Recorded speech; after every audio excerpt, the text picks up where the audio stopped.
وجود مقدس حضرت خدیجه کبری سلام الله علیها یه وجود بسیار قیمتی، یک سرمایه عظیم هست برای زندگی ما. ایشون نباید از دست بدیم. اول از این یه تاجر خیلی بین المللی و قدر بوده.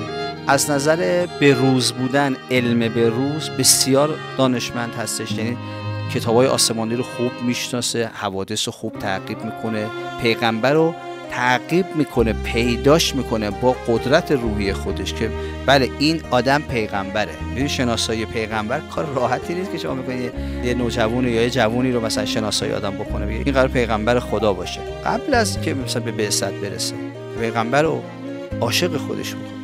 الان تمام ثروتش رو اعلام میکنه که از این به بعد همه ثروت و ما یملک من مال رسول الله است.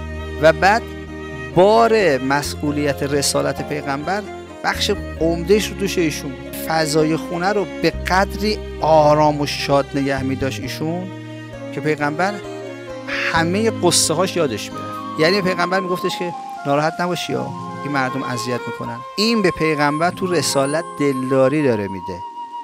در مقابل دشمن‌ها، در مقابل اذیت‌ها چقدر آدم باید بزرگ باشه، چقدر باید عظمت داشته باشه شخصیت که این اذیت‌های دنیا رو و زحمت‌های دنیا رو کوچیک میکنه. اونم برای کی؟ برای رحمت للعالمینی که یه قلب اونجوری داره ولی خب آزرده است از تنهایی و از نفهمی امت.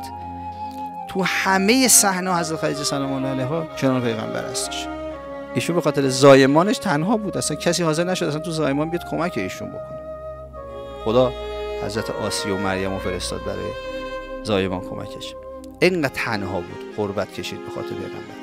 به حال ایشون سلام الله علیها یک نمونه بسیار بسیار کامل هستش از همه خصوصیت ها. فضایل شما از کرامت، از بزرگواری، از عفت، از حیا، از شجاعت، از ایمان، از تقوا، از سخاوت، هر چی که بگید، از صبوری و از استقامت در راه خدا. این خیلی مهمه.